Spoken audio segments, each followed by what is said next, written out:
dentro del Opus el sexo es aún más, más tabú para la mujer que para el hombre. ¿Eso es así? No lo sé porque... Hasta donde usted conoció.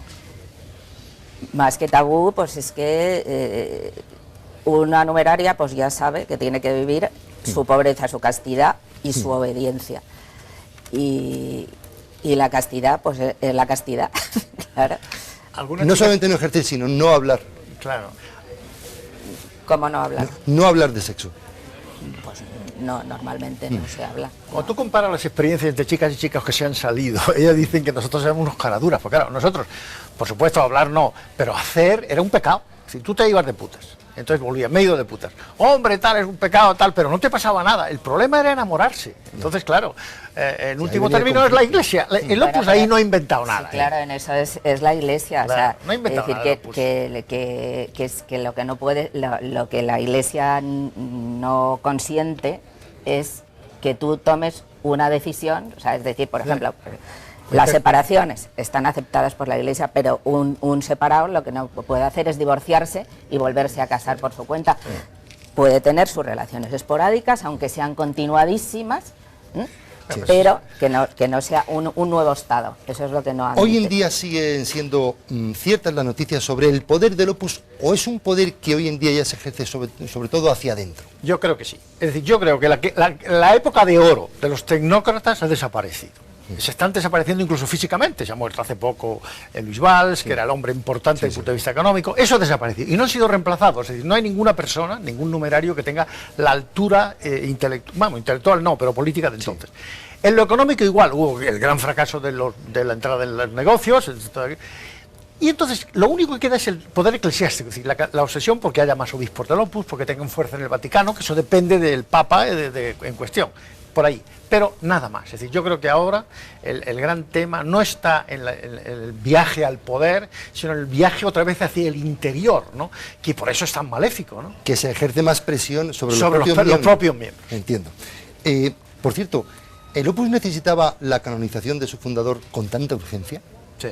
Era importantísimo. Claro, era lo los más obispos estaban muy en fundamental. contra del Opus. Es decir, la canonización es contra los obispos. Es decir, ahí no había más remedio que dar un golpe de efecto, y el Papa polaco lo dio en agradecimiento a lo que el Opus le favoreció.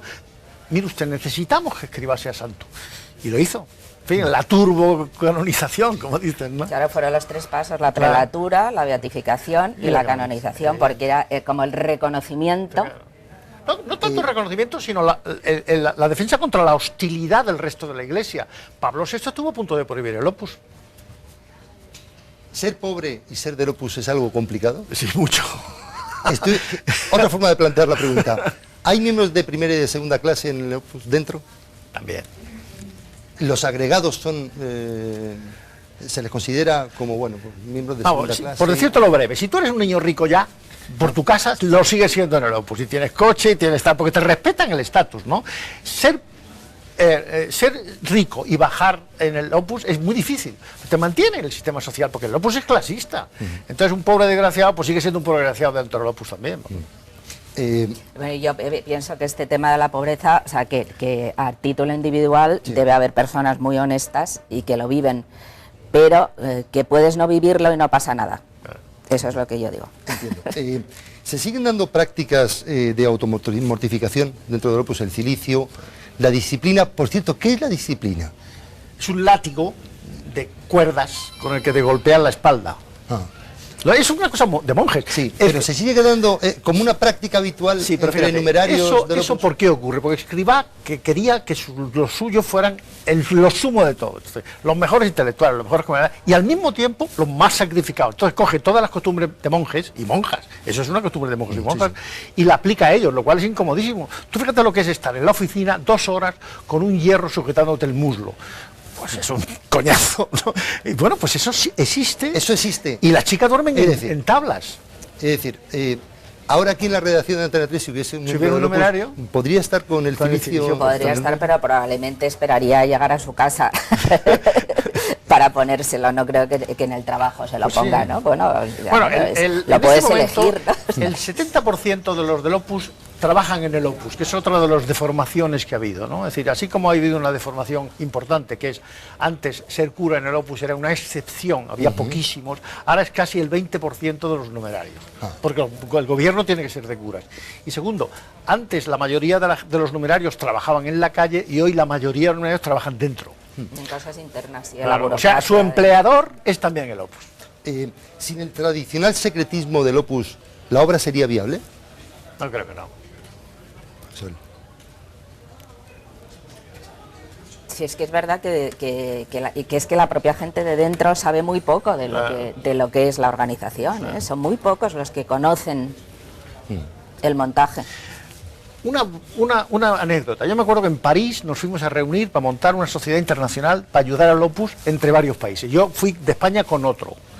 Y de pronto descubrimos que allí estaba Escribá. No sabíamos si lo había previsto o no.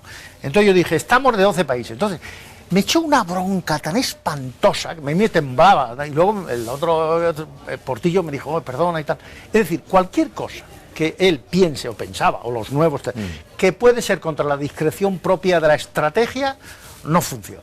Entiendo. Por cierto, en el Opus se fían de otras congregaciones, quiero decir, preparando el programa, documentándose uno, ve continuas alusiones a que los miembros del Opus solo se deben, por ejemplo, confesar con sacerdotes del Opus, y que es mejor que no lo hagan con sacerdotes que no sean del Opus. ¿No se fían? Eso se ha aconsejado siempre. Hombre, yo supongo que es una forma de tener todo más controlado, ¿no?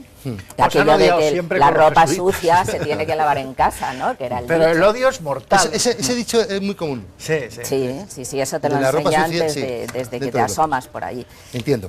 Por cierto, hay una página en internet que yo creo que está muy bien hecha para quienes quieran documentarse más sobre los testimonios de personas que han salido de la obra. Es opuslibros.org, y yo creo que para los curiosos merece la pena darse una vuelta por ahí porque está muy bien hecha. No solo eso, sino que ha sido el comienzo de la ruptura del secreto, porque la gente se sale y cuenta lo que le pasó. Y luego además esta chica, Agustina, a mucha gente, a mucha gente, pone en la red los libros que el Opus no quiere que se lea. Yo tengo una anécdota curiosa. Cuando yo escribí Los hijos del padre, fui a un librero de Lima y me dijo, yo compré 50 y los 50 se los quedó el Opus. Bueno, es una buena forma de terminar. En todo caso, Isabel de Armas, Alberto Moncada, gracias por haber estado aquí contándonos en solo 30 minutos una historia que merece días enteros. Gracias y mucha suerte a los dos. Gracias a vosotros. Gracias. Aquí terminamos. Quizá el contenido de este programa no haya sido todo lo objetivo que acostumbra ser, pero el valor que pretendíamos era el del testimonio. Gracias y hasta la semana que viene.